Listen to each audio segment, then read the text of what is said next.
Hi friends, నేను మీలో ఒకరిని. ఇప్పుడు నేను చెప్పేది కోరల్ రీఫ్స్.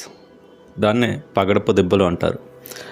కోరల్ రీఫ్స్ అనేవి ఒక జీవి వల్ల ఏర్పడతాయి. వాటిని కోరల్ పాలిప్స్ అంటారు. ఈ జీవి కాల్షియం కార్బోనేట్ అనే పదార్థాన్ని విడిచిపెడుతుంది.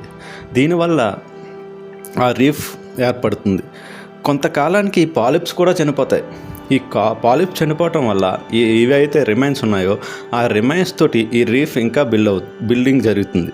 ఈ పాలిప్స్ అనేది జూజాంతిలియా అనే ఆల్గేకి నివాసం ఏర్పాటు చేస్తాయి.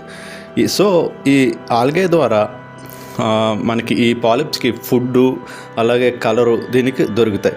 ఈ పాలిప్స్ మరియు జూజాంతిలియా ఆల్గే అయితే ఉందో వీటి మధ్య సింబియాటిక్ రిలేషన్ ఉంటుంది. అంటే ఈ పాలిప్స్ జూజాంతిలియా ఆల్గేకి ఉండటానికి నివాసం ఏర్పాటు చేస్తుంది. ఈ ఆల్గే ఫోటోసింథసిస్ అనే ప్రాసెస్ చేసి పాలిప్స్కి ఫుడ్డు అలాగే కలర్ని ఇస్తాయి. అసలు ఈ కోరల్ రీఫ్స్ అనేవి డిఫరెంట్ టైప్స్ ఉన్నాయి. Fringing reefs. ఈ ఫ్రింజింగ్ రీఫ్స్ అనేది one of the type of coral reef.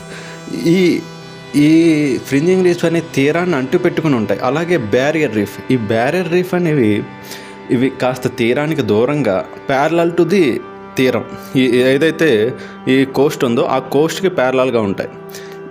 ఇవి ఆస్ట్రేలియాలో ఉన్న గ్రేట్ బ్యారియర్ రీఫ్ అనేది ఎగ్జాంపుల్.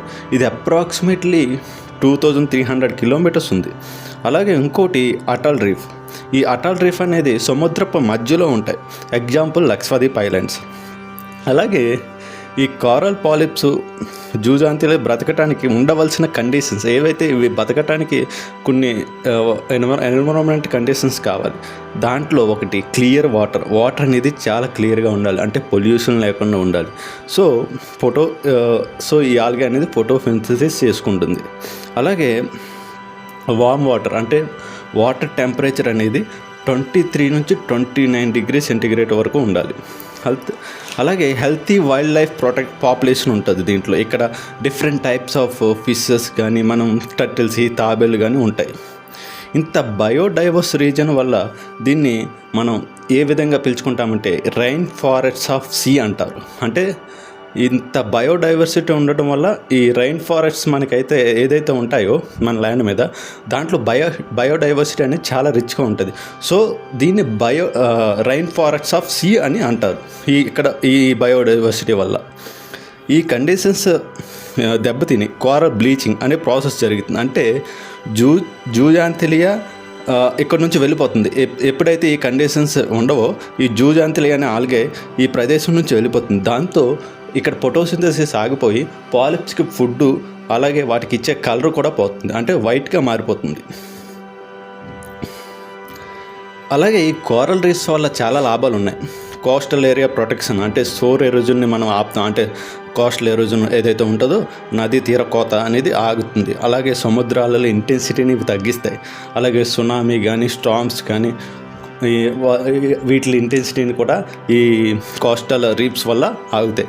అలాగే ఎకనామిక్ వాల్యూస్, అంటే ఈ different tourism recreation activities like diving ఇలాంటివి జరగటం వల్ల చాలామందికి అక్కడ ఉపాధి కల్పిస్తుంది. అలాగే లోకల్ ఎకానమీస్ అనేవి డెవలప్ అవుతాయి. అలాగే ఇక్కడ ఉన్న డిఫరెంట్ ప్లాంట్స్ కానీ అలాగే డిఫరెంట్ టైప్స్ ఆఫ్ అక్కడ జీవించే జీవుల వల్ల మెడిసిన్స్ అనేది మనం ప్రొడ్యూస్ చేయగలుగుతున్నాం. డిఫరెంట్ డిసీజెస్కి ఇక్కడ మెడిసిన్స్ అనేవి జనరేట్ అవుతాయి. అలాగే ఈ ఇండియాలో మనం ఏవైతే కోరల్ రీఫ్స్ ఉన్నాయో అవి మనం మాట్లాడుకుందాం. లక్షద్వీప్ కానీ అలాగే అండమాన్ నికోబార్ ఐలాండ్స్ కానీ ఈ గల్ఫ్ ఆఫ్ మన్నార్ అంటే మన ఇండియాకి శ్రీలంకకి ఒక బే రీజియన్ ఉంటుంది. అదే గల్ఫ్ ఆఫ్ మన్నార్. అలాగే పాక్ స్టేట్, మన ఇండియాని శ్రీలంకని డివైడ్ చేసేది పాక్ స్టేట్. అక్కడ కూడా కోరల్ రీఫ్స్ ఉన్నాయి. అలాగే గల్ఫ్ ఆఫ్ కచ్, ఇక్కడ గుజరాత్ కోస్టల్ బే రీజియన్లో గల్ఫ్ ఆఫ్ కచ్ కూడా మనకి ఈ కోరల్ రీఫ్స్ ఉన్నాయి. ఇన్ని ప్రయోజనాలు, ఇంత బయోడైవర్సిటీ రీజన్ కాపాడుకోవాల్సిన బాధ్యత మనలో ప్రతి ఒక్కరికి ఉంది.